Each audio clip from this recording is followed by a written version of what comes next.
where we might see some self-reporting criminals here, financial crimes. Yes, having your teeth ripped out may soon be just a mere financial crime, Max. Dental abuse seen driven by private equity investments. So 8% of all dental management firms in America are owned by private equity. In this case, they highlight the case of a 4-year-old boy, Isaac Gagnon, who stepped off the school bus sobbing last October and opened his mouth to show his mother where it hurt. She saw steel crowns on 2 of the 4-year-old's back teeth. A dentist statement in his backpack showed he had received 2 baby root canals along with the crowns and 10 x-rays, all while he was at school. Now, Max, his mother never signed any permission slip. She had no idea her 4-year-old was going to have his teeth extracted like this. And they quote what happened at his school when he had his teeth ripped out. He kicked and screamed while several adults held him on the dental table, according to a teacher's aide, Stephanie Schultz. The dentist man got me, the little 4-year-old said. I saw a scene like this at the Holocaust Museum.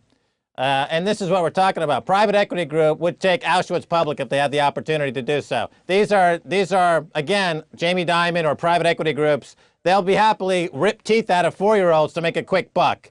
That's what we're talking about. That's who's running the economy. Those are Obama's friends. Yes, but in America, you have to remember, as long as it's not the government doing this, it's okay. It's not the principle of ripping one's teeth out. It's the fact that only private corporations should be doing it and they should be making a profit. And indeed, in this case, Congress is now investigating this because there's huge amount of profit. Isaac's case, this little boy's case in particular, and others like it are under scrutiny by federal lawmakers and state regulators trying to determine whether a popular business model fueled by Wall Street money is soaking taxpayers and having a malign influence on dentistry. Well, Congress is investigating because they want a piece of the pie. I mean, Nancy Pelosi wants some of this teeth ripped out of 4-year-old money feathering her nest. You know, the prison industrial complex, the prison are, of course, running most of the municipalities in America, and slave labor and prison labor is back in America, ripping teeth out of kids for $1.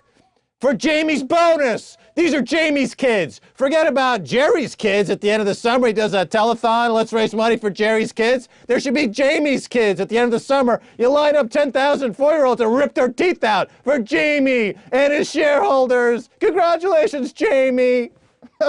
Well, actually, Max, in this case, the 4-year-old had his teeth ripped out by Morgan Stanley private equity. Isaac's dentist was dispatched to his school by Reach Out Healthcare America, a dental management services company that's in the portfolio of Morgan Stanley Private Equity. It operates in 22 states and has dealt with 1.5 million patients.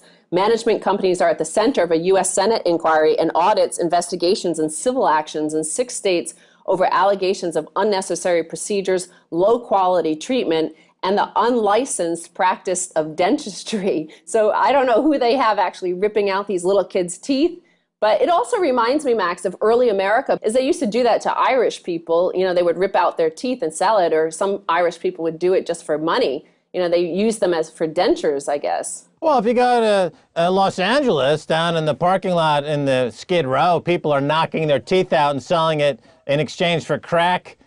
Which, of course, is packaged and sold by Wall Street through the opium fields that they control now in Afghanistan. So they've got another source of revenue there. It's all around teeth for some reason. In Los Angeles, it's he with the greatest teeth gets the most money because they're on film. Those who knock out their teeth in the parking lot get a nice crack bump. And those who are ripping teeth out, like Morgan Stanley on behalf of Jamie Dimon, get a huge bonus at the end of the year. Funny how teeth play into this throughout the entire system. And of course, it is this private equity scam, just like a lot of the private-public partnerships or scams of actually the taxpayer. It turns out it's a Medicaid scam. So Medicaid in America is the free health care or the subsidized health care for poor people. And apparently 63%, there's been a 63% increase in Medicaid's expenses related to dental care in the last 2 or 3 years.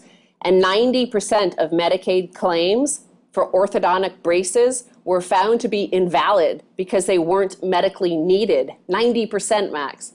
Yes, that's an astronomical number, considering that you can get yourself checked into Guantanamo and have a medical brace inserted into your jaw and pried open to near death for nothing. Just claim that you're for free speech, and you can be tortured.